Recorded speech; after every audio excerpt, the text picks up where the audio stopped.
오늘은 내 영혼의 노래 시편 6번째로 축복받는 자의 삶이라는 제목으로 여러분들과 말씀을 나누기를 원합니다. 오늘 본문에서 복자가 4번이나 나오길래 제가 제 이름을 돌아보는 그런 묵상의 시간을 가졌습니다. 제 이름은 수복인데요, 한자로 부모님들이 져줬습니다. 목숨수의 향기 복자, 이렇게 해서 하나님 안에서 영원히 복을 누리고 살라고 그런 뜻으로 이렇게 제 이름을 지어주셨습니다. 제가 20여 년 전에 여기 산호세에 이제 이민을 처음 왔을 때 허름한 아파트에서 살고 있었습니다. 산 적이 있었죠. 그때 한국에서 이제 가까운 친척이 방문했다가 저희가 여기에 여러 형제가 있는데 그 중에서 가장 성공하고 가장 복되게 축복받으면서 살 것이라고 이런 얘기를 했습니다. 그래서 그때는 그게 무슨 말인지 잘 몰랐었습니다. 근데 요즘에 문득 이 시편 28편을 묵상하면서 그 의미를 깨닫고 무척 놀랐습니다. 그것은 바로 이렇게 임마누엘 장로교회에서 여러분들과 함께 신앙생활하고 또 하나님의 임재 가운데 우리의 생활에 성령으로 임하신 그 하나님과 생활하는 것, 그리고 이 복된 삶이 축복의 삶이고 이 세상의 어떤 성공보다도 성공한 것이고 또 축복받는 삶이라는 것을 알게 되고 굉장히 놀란 적이 있었고요. 그런 하나님의 구속의 은혜로 늘 감사하면서 살고 있습니다. 우리가 흔히 크리스찬이라고 이렇게 얘기를 하면서도 진정한 크리스찬이 되기를 꺼리는 경우가 많습니다. 대개 자신을 부적격자 취급은 아니지만 그저 뜨겁지도 차갑지도 않고 그렇게 평범한 크리스찬으로 살아가려고 하시는 분들이 있습니다. 우리는 우리 신앙생활을 중요하게 생각하기 때문에 오늘처럼 예배에도 나오고 또 열심으로 사역을 섬깁니다.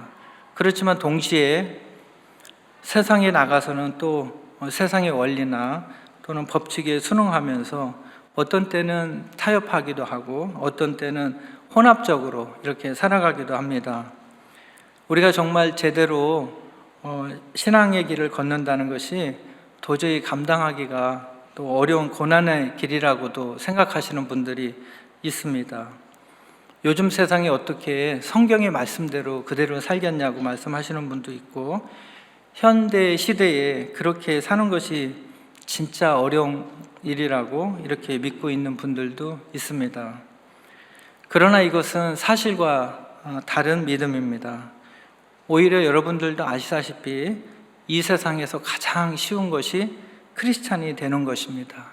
반대로 가장 어려운 것이 죄인의 길을 가는 것입니다. 하나님께서는 우리를 하나님의 형상으로 지으시고 또 이 세상을 창조할 때 우리가 그분의 자녀로 그분 안에서 편안하고 행복하게 살 수 있게끔 이렇게 고안을 하셨습니다. 그렇기 때문에 하나님 없이 살아가는 것 자체가 고행이고 또 거꾸로 하나님과 함께 걷는 길이야말로 축복의 길이라고 생각이 됩니다.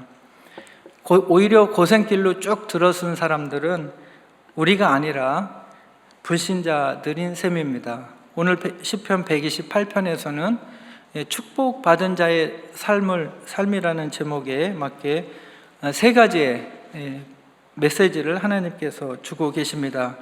그 첫 번째가 하나님은 우리에게 축복의 약속과 선언을 주신다는 것입니다.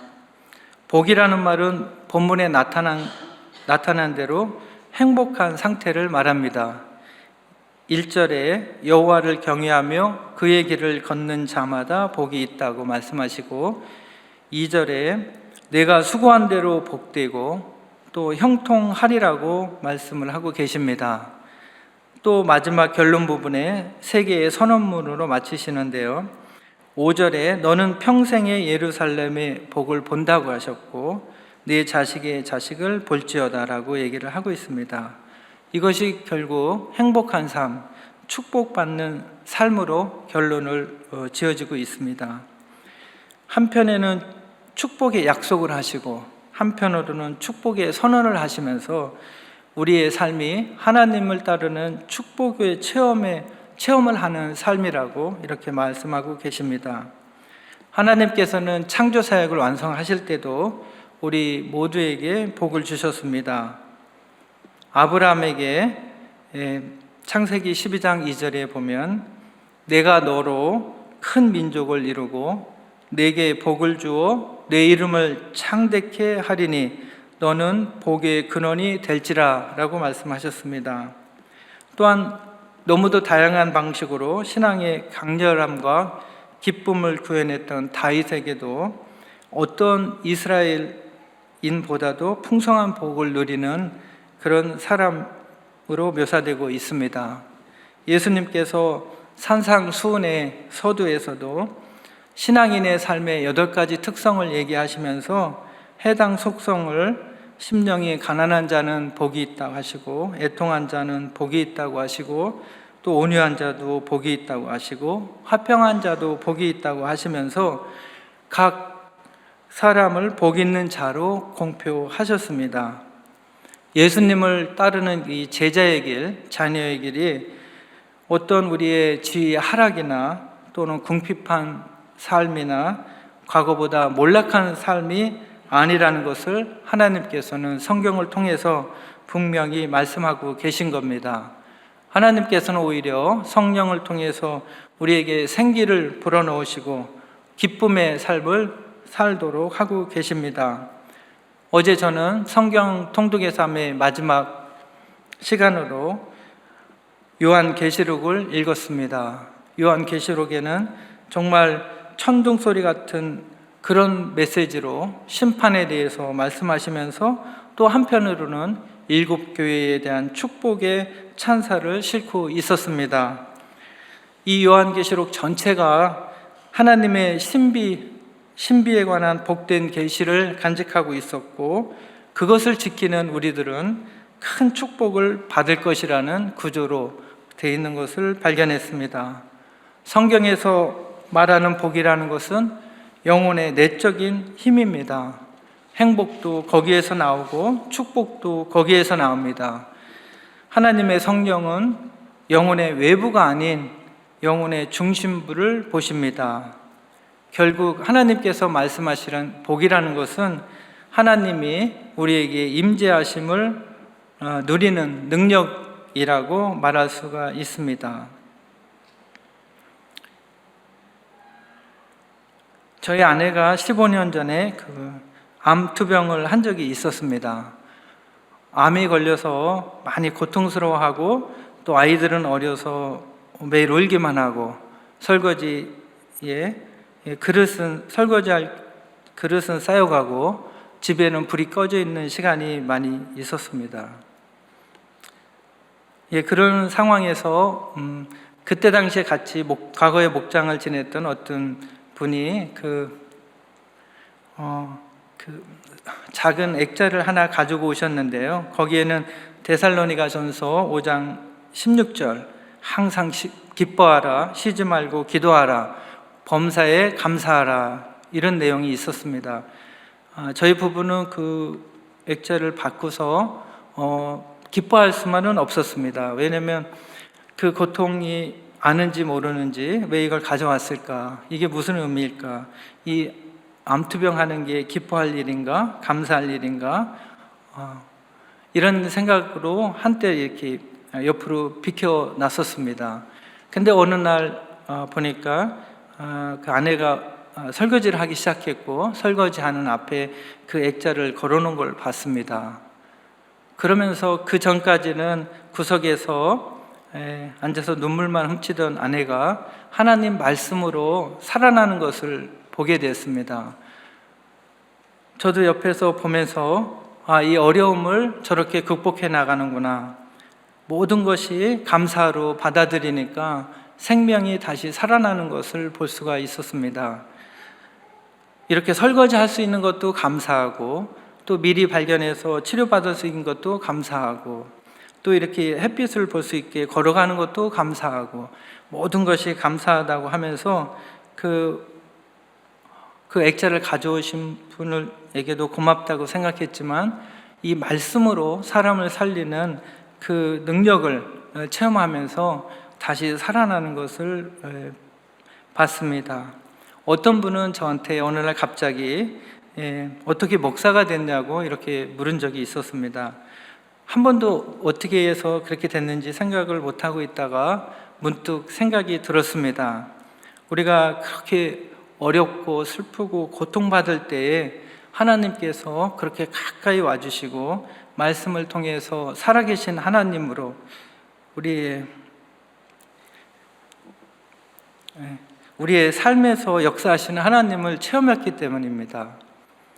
그전에는 그냥 썬데이 크리스찬으로 예배 마치고 빨리 가서 쉬고 어디라도 여행 다니고 싶은 마음이 있었지만 그 살아계신 하나님을 분명히 체험한 후로는 그 하나님을 더 넓고 깊은 그 사랑을 알고 싶어서 신학교를 가게 됐었습니다. 그 후로는 하나님께서 제 삶을, 저희 가족의 삶을 인도하시는 것을 보게 되었습니다. 그렇게 하나님께서 우리를 사용하시고 또 함께 하신다는 체험이 우리를 크게 변화시켰고 행복하게 하고 축복의 삶을 살고 있다는 것을 확인하게 되었습니다. 내 집 안방에 있는 내 아내는 결실한 포도나무 같으며 내 식탁에 둘러앉은 자식은 어린 감람나무 같으리로다 라고 말씀하고 계십니다. 축복의 기능은 생활 속에서 서로 나누고 기쁨을 누리는 데 있습니다. 하나님의 사랑을 나누고 하나님과 함께하는 그 기쁨을 누리는 것이 바로 그 하나님의 축복의 기능입니다. 한국에서 어떤 분이 여기에 방문해서 스탠포드 대학교를 가보자고 말씀하셔서 가서 그 가이드 얘기를 듣는 동안에 그런 얘기를 들었습니다.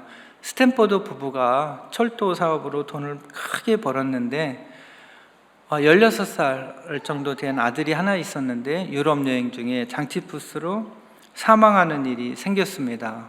그래서 너무나 큰 슬픔 속에 빠져 있고 좌절한 삶 속에 있는 그 상황에서 그 친구들이 이렇게 얘기를 했습니다. 그렇게 아들 때문에 너무 슬퍼하지만 말고 그 아들 또래를 위해서 당신들이 할 수 있는 것을 생각해봐라 해서 이제 여러분들도 얘기를 들으셨겠지만 하버드 대학교를 찾아갔었죠. 그런데 어떤 여러 가지 이유로 그게 성사가 안 됐었고 그래서 이쪽 캘리포니아 여기 팔로알토에 그때는 이제 여기 과수원 지역이었다고 합니다. 그런 지역에 이 세상에서 가장 큰 대학을 지어서 또 모든 사람이 다 장학생으로 또 이렇게 해서 훌륭한 인재들을 만드는 학교를 세우리라 해서 모든 큰 재산을 들여서 그렇게 내놓고 그것이 우리 실리콘밸리에 큰 뿌리 역할을 하고 큰 힘의 역할을 하는 것을 우리가 볼 수가 있습니다. 돈이 많고 하더라도 또 하나님이 함께 하시지 않으면 그렇게 슬픈 상황이 될 수 있습니다. 그러나 하나님께서 이렇게 주신 물질의 축복을 또 이 세상을 통해서 같이 나누는 그 나눔의 축복이 하나님의 원하는 축복이 아닌가 그런 생각이 들었습니다. 그 스탠포드 대학교 그 오벌 안쪽으로 가면 기념교회가 있는데요. 같이 간 사람이 그 교회 안에 들어가서 너무 멋있게 잘 지어서 좀 앉아있다 가자고 해서 앉아있는 동안에 그 벽 쪽에서 어떤 글귀 하나가 이렇게 보이는 걸 봤습니다.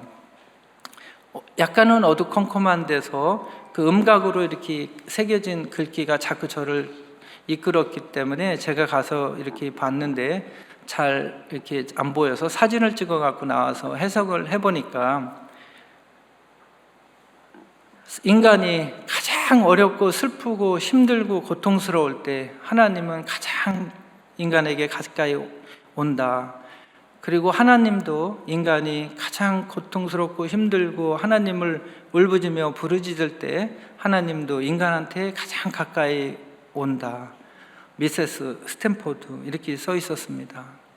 아들을 잃고 그 고통 속에서 살아가는 사람일지라도 그 어느새 그 곁에 하나님께서 와 계시고 또 그 사람들 삶을 역사하셔서 또 하나님의 사랑을 보게 하시고 세상을 보게 하시며 그 고통과 눈물에서 일으켜 세우시는 그 하나님이 바로 축복의 하나님인 것을 이분들은 깨달았던 것입니다. 세상의 관점으로 보면 안락함과 명예와 또 거대한 돈을 소유하는 것이 성공이고 행복이라고 생각하시는 분들이 많습니다. 그러나 우리 오늘 시편 128편에서는 진정한 행복은 그게 아니라고 얘기를 하고 있습니다. 저는 이 시편 128편을 묵상하면서 또 한 분이 생각이 났습니다. 바로 정광 선교사님과 김성현 선교사님이었는데요. 그분들은 IT가 지진이 났을 때 거기에 선교사로 있던 김성군 선교사님 친구분이 한번 와서 봐라. 이 참혹한 세상, 이 세상에서 가장 못 산다는 이곳의 아픔을, 눈물을 와서 봐라 하고 여행 삼아 갔다가 그 너무나 어렵고 힘들고 고통 속에 사는 사람들의 아픔을 보고 여기에 있는 집을 다 팔아서 가면서 그 부부가 얘기를 했다고 합니다. 우리 이제 거지가 되자. 이거 다 나눠주고 거지가 되자. 이렇게 선교사 파송식 때 그런 얘기를 하는 걸 들었습니다. 그로부터 몇 년이 지나고 지금은 그 IT 지역에 아가페 학교도 세워지고 교회도 세워지고 140명이나 되는 어린 아이들이, 하루에 한 끼 먹기도 힘든 아이들이 와서 하나님을 찬양하고 말씀을 들으면서 그 허기진 배를 채우고 하나님께 감사하고 영광 돌리는 걸 보게 됩니다. 이 하나님의 축복은 받는 것보다 주는 것이 하나님의 축복인 것을 그분들은 깨달은 겁니다. 얼마 전에 와서도 우리 성도님들과 얘기 나누는 중에 너무나 행복하다고, 거기 폭동이고 너무나 어렵고 모기도 엄청나지만 지금 사는 것이 너무나 행복하기 때문에 다시는 여기 오지 않고 거기서 끝까지 살겠노라는 얘기를 하는 걸 들었습니다. 이런 나눔의 하나님의 축복을 실천할 때 하나님께서 기뻐하시고 영광 받으실 줄로 압니다. 하나님께서 세 번째 주시는 메시지는 하나님이 여시는 길을 따라 여행하는 길이 축복의 길이라고 얘기를 하고 계십니다. 이 축복의 삶은 어떤 술수나 운이 통하지가 않습니다. 단지 우리가 크리스찬으로서 하나님을 진짜 믿는 그 신실한 믿음의 확신을 갖는 믿음의 삶을 시작하기만 하면 된다고 말씀하고 계십니다. 우리는 단지 하나님을, 우리를 창조하시고 사랑하시고 또 우리를 위해서 축복해 주시는 그런 살아계신 인격적인 존재로 인식하기만 하면 되는 겁니다. 하나님께서는 오늘 본문에 한마디로 압축을 하고 있습니다. 1절에 여호와를 경외하며 그의 길을 걷는 자마다 복이 있도다 라고 말씀하고 계십니다.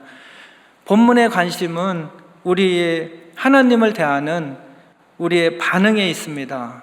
우리가 정말 하나님을 경외하고 있는지, 하나님을 거룩하게 생각하고 있는지, 하나님께서 우리를 구원하실 구원자로 생각하고 있는지, 살아계신 하나님으로 받아들이고 있는지, 이런 것들을 하나님께서는 보고 계시는 겁니다.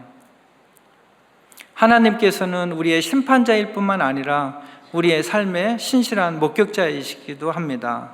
그런 하나님이 우리의 삶에 가까이 와 있는 상황에서도 또 하나님을 외면하고 우리의 생각대로, 우리의 감정대로 그렇게 세상을 살아가는 분들이 많습니다. 어느 40년을 목회하고 은퇴한 목사님으로부터 들은 얘기입니다. 40년 동안 많은 성도님들을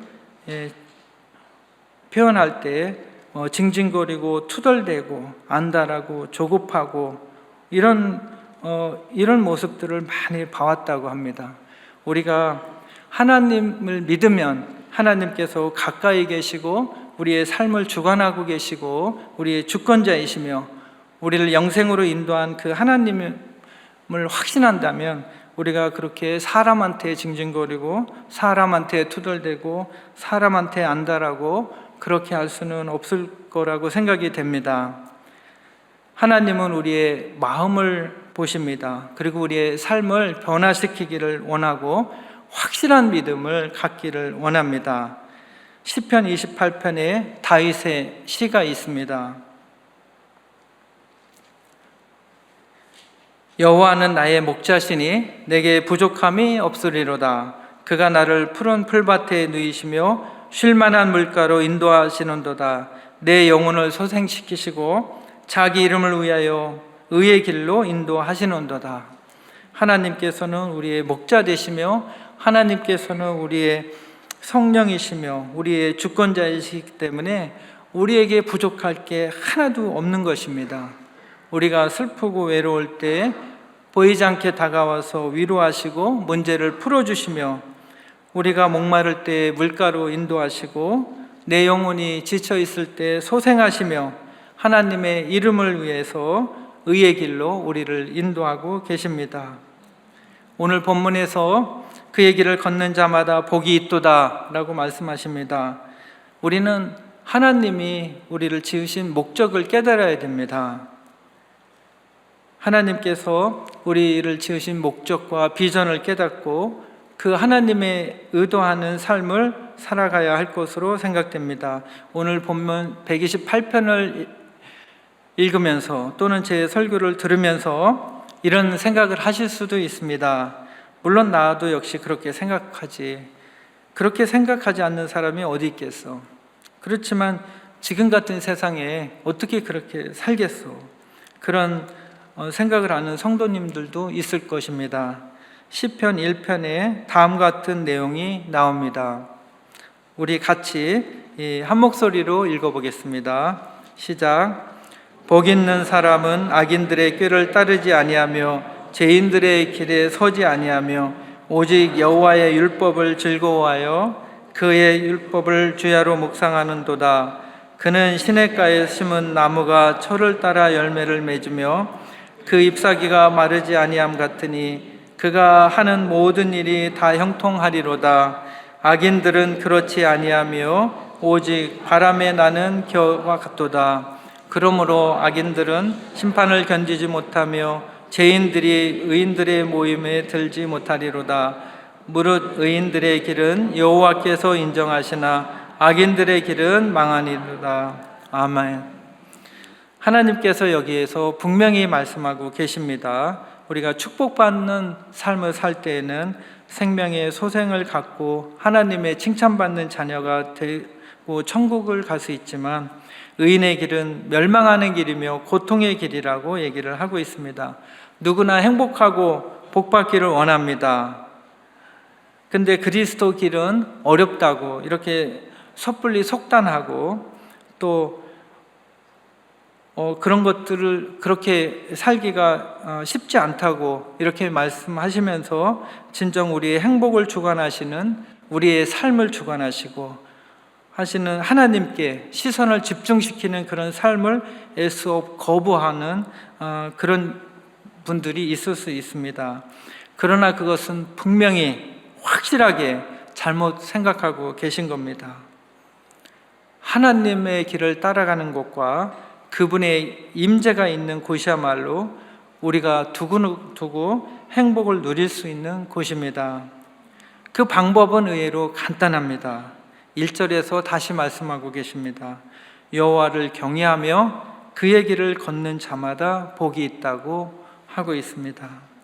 2023년 이 한 해를 마감하는 이때에 여러분들의 구원의 확신과 또 굳건한 믿음으로 인해서 하나님의 축복이 여러분과 여러분들의 가정에 충만하시기를 축원합니다. 기도하겠습니다. 하나님 아버지 감사합니다. 저희에게 말씀을 주시고 깨닫게 하시고 생명의 말씀으로 우리가 하나님의 자녀 되게 하시고 구원을 얻게 하시니 감사합니다. 우리를 구원하시기 위해서 이 땅에 오시고 십자가에 못 박혀 죽으시고 살아나신 후에 부활하셔서 우리를 살리시고 성령으로 보혜사로 우리의 삶을 주관하시는 하나님 아버지, 우리가 하나님의 믿는 믿음이 굳건하게 하여 주시고 또 하나님과 함께하는 이 삶이 축복의 삶이 될 수 있도록 인도하여 주시옵소서. 세상의 악한 것들 뿌리치게 하시고 사탄이 틈타지 않게 하시고 우리의 믿음을 굳건히 하게 하셔서 우리가 하나님의 자랑스러운 자녀로 또 복음을 전하는 자로 또 하나님의 군사로 또 이렇게 하나님께서 원하시는 삶을 잘 살아나갈 수 있도록 우리를 인도하여 주시옵소서. 부활하시고 살아계셔서 죽음을 이기신 우리 주 예수님 이름으로 기도드렸습니다. 아멘.